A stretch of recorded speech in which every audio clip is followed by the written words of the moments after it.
Overtime Heroics MMA Podcast, Episode 2. We're joined today by Cameron Wilson, Julian, and myself, James. How are you doing, fellas? You all right? Doing pretty well. How about yourself? Yeah, all good. So what I'm going to do, before we jump into our conversation, I'd just like to give a bit of a shout out. As you can see, the t-shirt I'm wearing, the Fight First Foundation. This foundation has been run by a good friend of mine, Lewis, and his better half, Kirsten. Basically, without going into it with too much detail, the foundation is to put money to great use in the local community, from helping school children with difficulties to homeless people, food banks, all that sort of thing. So without going into it big, I'll leave the link in the description below. For everyone to check out if they want to. They're doing some auctions on some amazing stuff at the moment as well. Today the auction ended on Encamp's historical Fight One shorts from Bellator Paris. So if anyone wants to check that out, click on the link below, which will take you to their Facebook page, and just give some support. It's a great foundation to get behind, and I'm sure they could do with some help off anyone. So with that being said, we'll jump straight into some topics of the week, I think, guys. Is that all good with you lot? Yeah. Yep, good with me. Right, the first one I'm going to jump into, this has got quite a lot of love on social media over the last week or so, I'd say, is Mr. Thug Nasty's camo shorts. So we'll start with you, Julian. What's your thought? You a lover or hater, mate? I gotta say I love them. You know, they really go right along with his personality. If you ask me, he asked for the real tree camo. He got the real tree camo. It would just look weird if he was in like an army camo. You know, he's a Southern guy, got the Southern draw. You know, the real tree camo, just it fits him. And you know, with it only being the second time in what UFC history that they've gone out of their way to have Reebok make a custom fight kit for somebody, it's just, you know, they obviously have big faith in this kid. So I'm excited to see what happens. And, you know, that kid's he's insane on the ground. Oh, yeah, for sure. And what's your view on it, Cam? You a fan or not? Yeah, no, I like it. I think the best thing for me is the way he went about getting them. You know, every single time he got on the mic, from his very first fight to the very, very last fight before he got them, he made a deal of the whole interview was circled around these camo shots. He wanted these camo shots. Social media picked up on it, and he done brilliant on social media as well. I just think Bryce Mitchell's one that, whilst he's not conventionally as, you know, I think he's the first to admit he's not as conventionally educated as some of the guys in the roster. He knows how to get fans, and he knows how people, you know, react to things. He knows what's funny.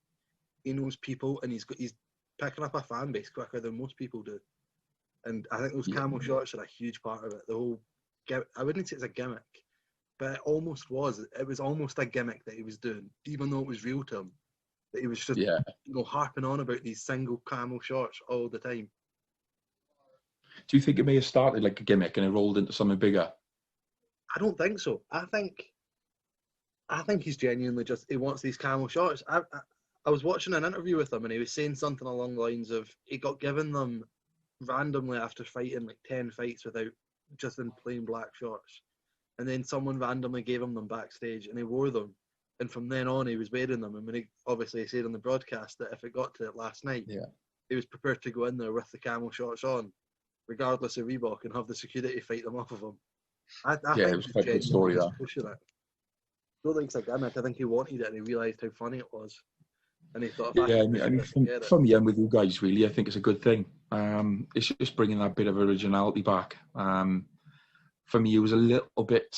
It's always been very, you know, sort of regimental with the uniform and all that sort of thing. I mean, fair enough. I mean, I get why Reebok's the main sponsor, so they're not going to want him to wear, I don't know, tatami or Venom as he used to be.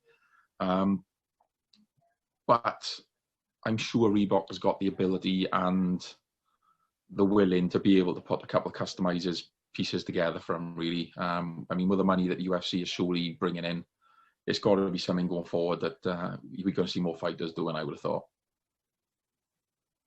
Yeah, I agree completely. I mean, I don't think we need to go back to the days of Condom Depot plaster on the back of everybody's shorts, but a custom fight kit every now and again would be pretty nice. Yeah, definitely. The other topic I'm going to go on to, I've heard people literally on both sides of the fence for this one over the last day or so. Sean Strickland on the prelims for Vegas obviously took on Jack Marshman. As convincing a win as he's probably going to have, really. I mean, there was only one way that fight was going. But where the controversy comes in is pretty much, I would say, if my memory serves me right, was the full third round he spent talking with Marshman. And I've seen people say that they thought he was great, showing a bit of confidence. And then I've seen the other side of it where people are coming out with they find it really disrespectful. And, we're paying to see fights, not to see two guys talking. Start with you, Cam. Where do you sit on this, mate? What do you think about it? I personally think it depends. I think it's all circumstantial. So I think Jack Marshman's the kind of guy you can do that to, and he's going to smile back at you and shout back. I think there's some guys in there that if you shout at them, they'll take that as, you trying to purposely shit talk him. I don't think that was it. I think he was so loose and having fun. I think he just thought, it's so quiet in here, everyone's going to be able to hear what I shout. So he just thought he'd shout some funny stuff mid-fight, like they would in sparring, where everyone in the gym can hear them, and then, just jovial shit-talking. But I think there is some guys that you could do that to, and they would take that as offence. And then I think I'd change my stance, and I'd say maybe that wasn't the right thing to do. If it's both guys on both sides, and one of them takes it offensively, and it's been a rough build-up all the way, then fair dues. But if it's been respectful all the way, and one guy is very, very respectful, not the kind of guy to shit talk, and you're doing that to a guy like that, a quieter guy, then I think you're a bit stepping over the line. But I think with Marshman being as bit of a madman as he is, he's the perfect kind of guy that you can do that stuff to. Yeah, definitely. And what about you, Julian? What's your take on it, mate? Well, watching it in the moment, man, I really kind of enjoyed it. It was something unique. It was a unique take. You don't really see one guy really jawing at another guy too much in the ring, and when you do, you never actually get to hear what's being said. And just for him to jump out there and after all this time off have that kind of confidence, man. I really kind of enjoyed it, but I mean, I do see the other side. I agree, it was a little bit disrespectful. Maybe keep it a little more on the respectful side if you are gonna, kind of run your mouth. But it's not how the UFC is today. You gotta talk a big game to get yourself noticed and brought up the ladder. But we're 2 years away. His story. I mean, it's an amazing story. But yeah, there's gonna be detractors on both sides. Maybe next time just keep it to yourself. I don't know. Yeah, I mean, for me, you've got to be a brave guy to do it as well, because, I mean, he would have had the piss ripped out of him if he got knocked on his ass, wouldn't he? Let's be honest. Yeah, I mean, there would have been a lot of people yelling at their TV, laughing. See, that's what you get, buddy. That's what you get, Yeah, but, yeah, definitely. In the moment, there was a little bit of entertainment value. I think even the commentators were a little bit taken aback. They just kind of shut up and let him talk, Yeah, well, he done the job from, didn't he? Yeah, he really did. You commentate your own fights. I mean, do you get an extra cut for the commentating role too? Like, yeah, definitely. Extra bit of that's his win bonus made back there. There you go. So before we move on, is there any sort of topics you guys have seen brought up this week that's really sort of piqued your interest that we can go over before we move on to the review in the card? There was the neck injury in the Kevin Holland fight. Was quite scary at the time. I'm sure I read online that it was Adesanya posted that he's okay and that, I think it was a pinched nerve or something or a sprained neck, but any neck injury is terrifying. And see it happen in the way it did. I think, I don't know if it put a downside on the rest of the card, but it definitely was in the back of my mind the whole time when I was watching the later fights, thinking, what has actually happened there? That could be serious. Yeah, I mean, for me personally, as it happened, I actually missed it because I was out of the room. But obviously, I've seen a couple of bits after, but you don't get quite the same feel as when it happens there and then, do you? I mean, for me, I think the guy was damn lucky. it could have obviously ended up much worse. He could have ended with a far worse injury than what he did. He was right. It was Izzy, wasn't it? Because are they teammates or something like that? I know Izzy was there for him, wasn't he? I think it was more Izzy was at the event and seen the injury happen and seen him afterwards and, you know, gained that little bit of respect and decided to let social media know, because I'm sure he asked him for a picture or something. Like the other guy asked Izzy. Right, yeah. And Izzy was like, yeah, cool, put this up and let everyone know he's okay anyway. Yeah. Julian? I had heard that, I heard everything from Dana White post-fight. You know, he was talking to Megan O'Leary, and he was saying that he had gone to the hospital and they'd, you know, taken the utmost caution and everything else because he was screaming in his neck. That's why they had ended the fight to begin with, you know. And said they ran every kind of scan and everything else that they could, and everything came back fine, you know. But I didn't even see the Izzy post. But I'm glad that he put something out there as well. You know, he's probably got more eyes than Dana White's post-fight press conference. Yeah, no doubt. It was a picture, I believe. It was earlier on this afternoon. I noticed it. The great thing, guys, I think what we'll do, we'll jump straight into the card review. We'll obviously just review the main card. Obviously, really big event. Anderson Silva Hall main event in. First fight on the main event, we had Green versus, get the pronunciation right, is it Moise, the Brazilian? Moises, is it? I don't know. Yeah. Probably butchered him. Thiago Moises, I believe. That sounds about right. Much better than my attempt on the pronunciation anyway. For me personally, when I seen it, I thought that Green was very hard done by not to have got that win. My take on the fight, I felt he outworked him and he outstruck him. I haven't gone back and watched it since, so I may have been wrong at the time. What do you guys think? Do you agree or disagree? I had it for Green. I thought Green won it. I was surprised. Yeah, I was as well. I thought it was bad judging on the judge's part. You know, I thought he just edged him out. He just did enough, you know, in a few of the earlier rounds to just get the win. I had it 29-28 personally, but I'm not a judge, so. I think sure I had it the same. Moises. Like, it was a close fight, but I thought it was close but evident who won, if that makes sense. Every round was close enough, but there was a clear enough winner. Yeah, I agree with that, mate. This Green didn't sort of run away with it to the point of where it'd be a UD, but at the same time, he did more than enough for me to have won that fight. And I've seen someone post the judges' scorecards. I think it was on Twitter earlier today, and one of the judges actually gave the second round to Green. Now that was the most convincing round for me that he won that fight with. Yeah, definitely for me as well. You know, he showed quite a bit more than his opponent did there, and other than that knuckle in the eye that he thought was an eye poke, you know, I just thought he outworked him, especially in the second round. You know, he was just dancing around him and trying to do his thing. Yeah, and he's had a bit of a reputation over the last few fights as well, Green, isn't he? He's lost a few near decisions. I think Green brings it on himself. I think he's got that fight style that's so lackadaisical that if you're not really, really dominating rounds, you look a lot of the time like you're not winning as comfortably as you are.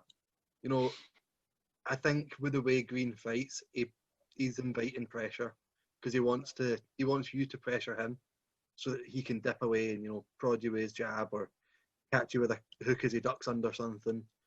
I think Moises is the kind of guy that he brought enough pressure to maybe deceive the judges that he had done enough to win the fight without actually doing anything to Green and Green doing the more damage. Yeah, so we're all in agreement there then that we all felt Green won that fight, yeah? Yeah. Yeah, definitely. Maybe they should think about running it back at some point. I got no doubt that will more than likely happen. We jump onto the second fight, then we already touched upon this now. Holland again against Ontiveros. Obviously, it was a fairly short fight, and it ended with that injury. What was you thinking of the fight before that happened? Holland was getting clipped. Holland got clipped a few times on the feet, and I didn't expect that. I thought Holland on the feet would have been a bit of a. I thought obviously the guy was going to come in and strike, but I don't think he would have been able to strike with Holland. But in the first exchange, he clipped him a few times, and Holland ended up, lunging in for the takedown. That surprised me. Yeah, right. He did kind of come from nowhere, really. I think it caught a few people by surprise, and they thought, "Oh, here we go." But obviously, the inevitable happened. What did you think of it up to that point, Julian? I thought when the fight first started, Holland walked in, he got clipped by him, and he was like, "Okay, you want to play this game?" And he got up and immediately shot for that takedown, and he just started throwing the kid around the ring. The kid was obviously undersized. Didn't he come in at like 182 and a half, 183?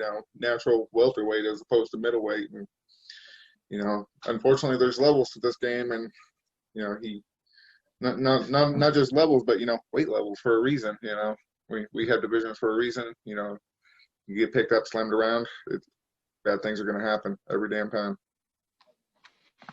Yeah, definitely. And obviously, we all wish him well at Overtime Aerobics that he recovers from that, however serious injury it is. I mean, obviously, it came out that it probably wasn't as bad as we originally thought, but obviously, he's probably going to miss a little bit of time with it, I would have thought, before he gets back to full training.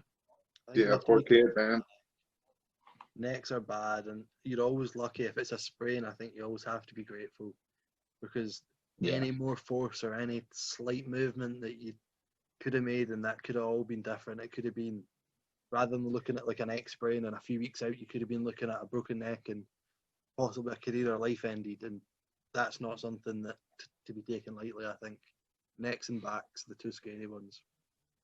Yeah, 100%. I mean, it's the last thing you want to see is a fight to get him paralysed or something, something like that. I mean, they go in there to fight, but none of these guys realistically want to go in there and hurt each other. I mean, they're doing it for the love of the sport, aren't they, Yeah, definitely. I know that for a fact, and I do wish the kid a speedy recovery. I can't wait to see him back at welterweight. Hopefully he gets to make a better debut than he tried to make at middleweight. Cheers to him though for definitely stepping in there and being a good sport and jumping in there. I believe it was short notice, wasn't it? Like 2 weeks notice or something of the sort. Yeah, I did hear something like that. But so I think we move on then to UFC's Mr. Popular, everyone's favourite heavyweight, Greg Hardy. I mean, the guy gets a lot of shit. I mean, to be fair, he probably in the past has brought quite a bit of it on himself. I'm not going to stick up for the guy, and I'm not going to speak bad against him. But as far as his fighting development goes as a heavyweight, the guy's starting to prove himself. Most definitely. I didn't watch him when he played football. I didn't even know he was a football player until I seen him on Contender Series, and I was like, wow, this guy's got some hands on him. And I've seen every single fight that he's had, and other than in Halergate that he had, last year or whatever, he seems to be progressing pretty nicely. His ground game is coming along. He's not just standing out there throwing wild haymakers and, hoping for the best. I've got a bit of a hot take on this one. I don't think he's that impressive at the moment. I'm still not convinced by Greg Hardy. I think his technique's a bit, you watch him throw punches and his head, if it's not on the centre line, it's always off to the left every single time. And he ducks as well. He likes to duck down low when he throws punches. And I think when you get to a high enough level, you're going to come up against someone like JDS, someone like Overeem, someone with knees, somebody with uppercuts. I think at the moment he's been very fortunate with the opponents he's faced. And I'm not just doing this to, shit all over him. I don't buy into all the hate. I'm he's a fighter, he fights for a living. We can't expect them to walk around and be angels. They've all got, it's the same as any sport. You judge them for what they do in the octagon or on the field if it's another sport. And I'm not convinced yet. I think if Greg Hardy can go out and beat a legitimate contender, like a top 10 upcoming contender, yeah, but he's beat, Green, no disrespect to him. He's struggled in the UFC. He can't really find his footing. He'll pick up a win, then a few losses, then a win. He's not someone that looks like he's going to contend.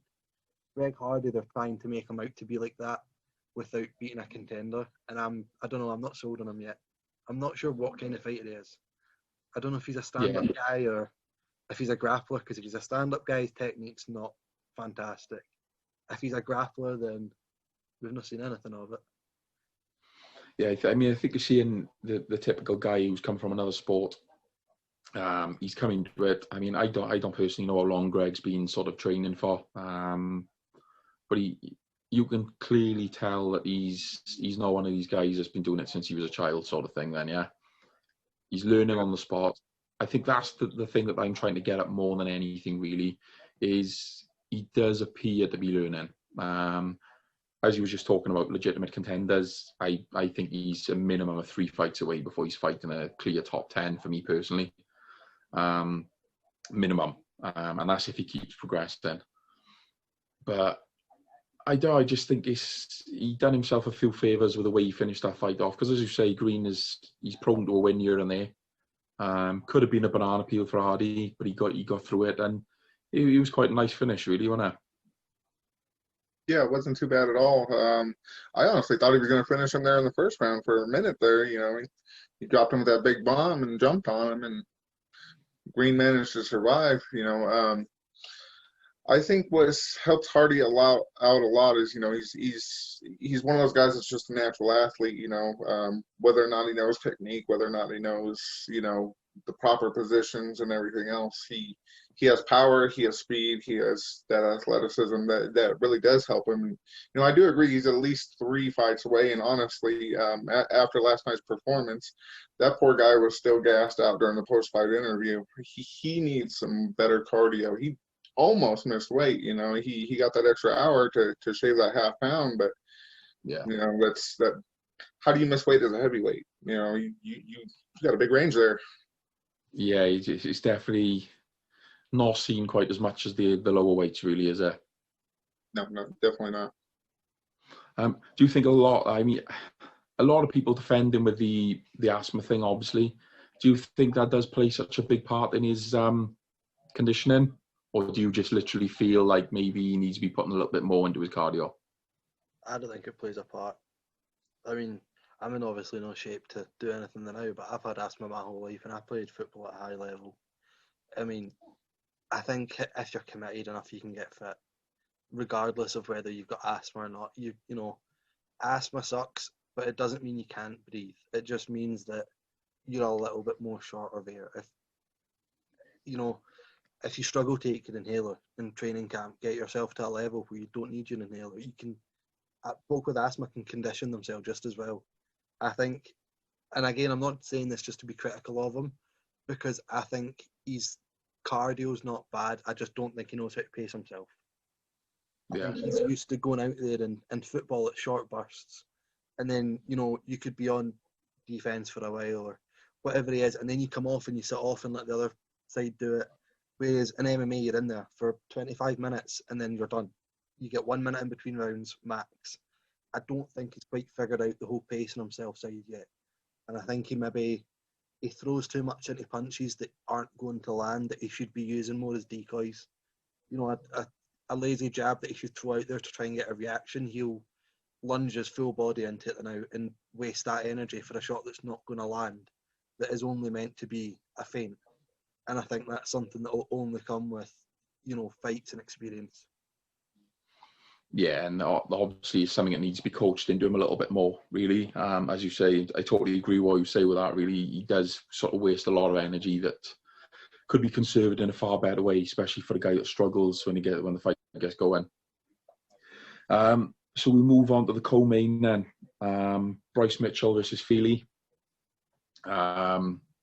Obviously, we mentioned the shorts earlier. We don't need to go back there again.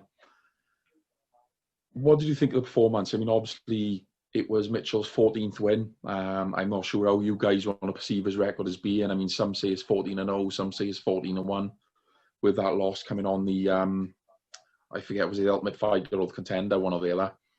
Yeah. What did you think of the performance? I personally thought it was quite a comfortable. There was some ropey moments for him, but I thought overall it was quite a competent, comfortable performance for him. Even though he lost the striking, I was impressed with the striking in the first round, especially. I think he tired a bit because he's a grappler, and he's not used to striking. but I was really impressed with his striking in the first round. I thought he still lost the striking battle, but I thought it was going to be, a pure grappler versus Feely, he's good on the ground. He can wrestle his ass off, but he's not a great grappler overall. I thought Mitchell would come and dominate there and do nothing on the feet, but he was content for a while on the feet with him, and there was a few hook kicks thrown and side kicks, and I was impressed. I thought he's come a long way, and he's another one he's evidently improving. Every single fight, there's improvements with Mitchell, but he's not the finished product yet. Even his grappling, as good as it is, it's not the finished product. However, it seems to get better every fight. He wasn't just spamming twisters in the last, like he was in the last fight. He was more, he sat in top position. He waited for openings that, they didn't come up, and he didn't waste himself. He didn't force something that isn't there. And against someone like Feely, that could have been dangerous. And I think Mitchell, he's one to watch because he's a grappler that's willing to learn to strike by the looks of it. Yeah, it definitely seems that way. I agree with it. His stand-up looked great. What did you think of his performance, Julian? I thought he had a pretty good performance. Feely was definitely his toughest fight to date. He gave him all kinds of trouble both on the feet and on the ground. And like you said, Cam, he's definitely developing. He's not just sitting there spamming twisters like he did with, I believe, it was Charles Rosa. So that is rather nice to see. I just wish he would have worked a little bit more grounded pound. He was in some nice position to drop a lot of elbows, drop a lot of short hands, do a lot of dirty boxing right there, and he just didn't pull the trigger. I think it really could have made the difference, in not only in the ground game, but as far as the judges' scorecard goes. I know it was not necessarily a crazy dominant win, but if it was a little bit closer, man, that ground and pound could have done wonders for him. Do you think that's a jiu-jitsu thing? I think guys that come from a jiu-jitsu background don't strike as much on the ground. I think they're more content to sit there and wait for you to move. Whereas I think wrestlers will go on the ground and they're more content to strike with you on the ground. They'll land the elbows and the punches, and because I think they're not as patient, they'll wait. They'll try and force you into something. Do you think maybe it's because he comes from a grappling background and he's very, very, very good with his jiu-jitsu, it's more of a patience thing? He's just trying to wait it out, and he's maybe not figured out the balance of it yet. Yeah, quite possibly. I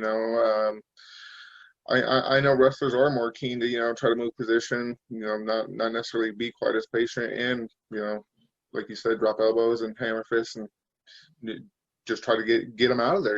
I didn't really see him trying to move towards too many submissions. He just seemed to get on the ground and just be content just to lay there.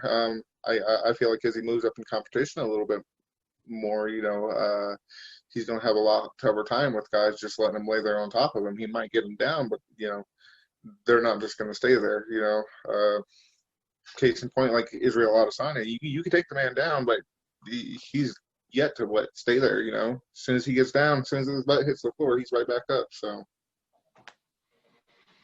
yeah. Before we move on to the main event, what would you guys like to see next for Mitchell in form of opponent? Let's have your levels. Who would you like to see him go up against? Ryan Hall. Oh. Someone had to go there, didn't they? That would be a great fight. Let's see it. Let's see who can grapple better. 50-50 versus top position. Who wins? Let's go. I'm down with that one all day long. That would be a fantastic fight. Yeah, I hadn't quite made my mind up, but I got to be honest, someone put it out there, and Ryan Hall is sort of the grappling boogeyman, and he's no one seems to want to fight him. So yeah, I'm completely with you guys on that one. I think that'd be a great test of where Mitchell is at as well, really. Because obviously Hall is known for his groundwork rather than his stand-in, but you come through someone like Hall and you've got a legitimate case to show your standard as a fighter. Definitely. So we'll move on to the main event then, guys. Uriah Hall against the legend that is Anderson Silva. What do you guys take from that fight? I thought Anderson won the first round, but I thought Uriah waited a bit too much. I thought he he showed Anderson a lot of respect. And as good as Anderson, I think if Anderson wants to go get big money, he can still go out and beat bums. He's still good enough to do that, but he's not got the chin to take punches from someone like Hall or kicks. And I think the minute Hall realised that, it was over. Like the minute he dropped him the first time, I think it was over, and it was just respect that kept it going longer. Yeah, you the same with that, Julian? Do you think the same, or have you got a different take on it? No, I agree 100%, man. Hall came in there with way too much respect. It reminded me a lot of the Izzy fight, you know. They both came in there with a whole lot of respect for Silva, which, you know, I'm 100% for. But bro, you're in a fight. You're gonna have to move this along a little bit. And when he did discover that Silva just unfortunately just doesn't have the chin, doesn't quite have the moves in the later rounds that he used to have, you know, it was the downfall for him, unfortunately. You know, I think we would all love to see him go out with a win, you know, but just that's fighting. Yeah, definitely. I mean, I'm going to get a bit of stick for this, but personally myself, I think it was more a case of it was a poor Anderson Silva rather than a good Uriah Hall. Yeah, I mean, I wouldn't argue with you there. Anderson, I mean, let's all be honest. He should have retired probably 8 years ago. You know, he probably would have been considered the greatest of all time, but the call of the fight game is just too strong, unfortunately. You know, he's taken some terrible losses in the past few years, and he's just a shadow of the fighter that he used to be. I think in hindsight, the best time for Anderson to retire should have been the Bisping loss, because Bisping went on to be a title, and Anderson lost a close fight, a title. He went on to be a title holder, and Anderson lost a very close fight against him. And that's a good way to go out, going out against on a very close decision against the guy that's now the champion, or was at the time. But, you know, hindsight's brilliant and all that, and you can never go back and do things from hindsight. Yeah, and I totally agree with you there. Like for me personally, I would like to have seen him gone a few years earlier, really. Just from his legacy perspective, I think I wouldn't say damaged his legacy, but I think he put a couple more stains to it with the latter losses. I mean, what was he? 1 win, 8 losses, I think it is his recent record. So yeah, something like that. Yeah, nothing nice, that's for sure. No, it's not what you want to see from someone that you know, a lot of guys would have grown up watching MMA, watching Anderson Silva, seeing him as the legend he was. I think it's a perfect opportunity. We'll discuss a little bit about this potential retirement. Obviously, he still has a contract for another 2 fights, I believe, with the UFC, but it appears Dana is done.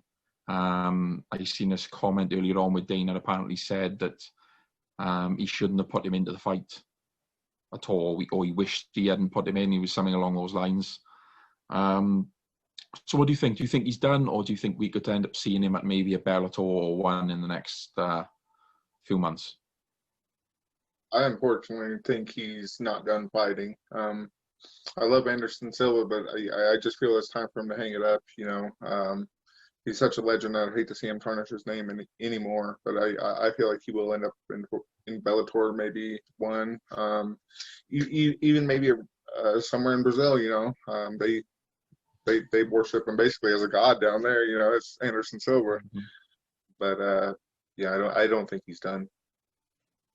I don't think so either. But I'm happy if he's going out and he's getting huge paychecks to show up and beat, you know, a plumber just for a day and go out and just knock them out and get $1 million just to show up in front of this random promotion. I'm fine with that. Anderson deserves that.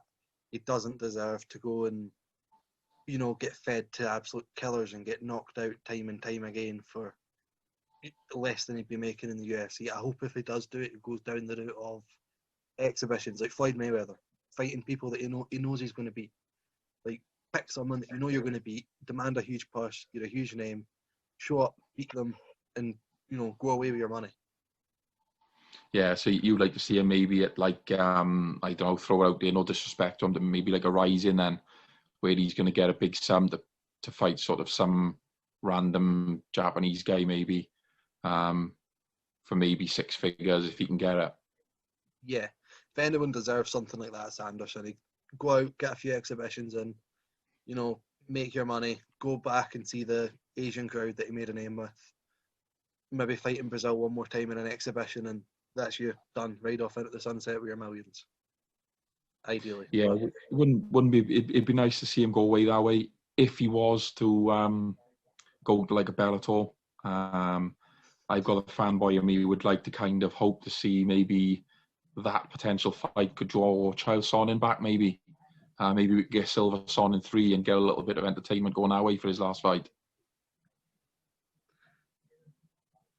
As much as I would hate to say it, I would probably enjoy it myself, but, you know, it'd be kind of more of a curiosity, kind of like Chuck Liddell, Tito Ortiz 3 was. I just hope it would go a little bit better, you know, one way or the other. You know, we love Anderson Silva, and we all love the bad guy, you know. I wouldn't hate it, honestly. No, it's one of those curious fights, and it really is. I mean, obviously, big Chael Sonnen fan, so I would like to see him finally get our win over Silva, if that was to happen.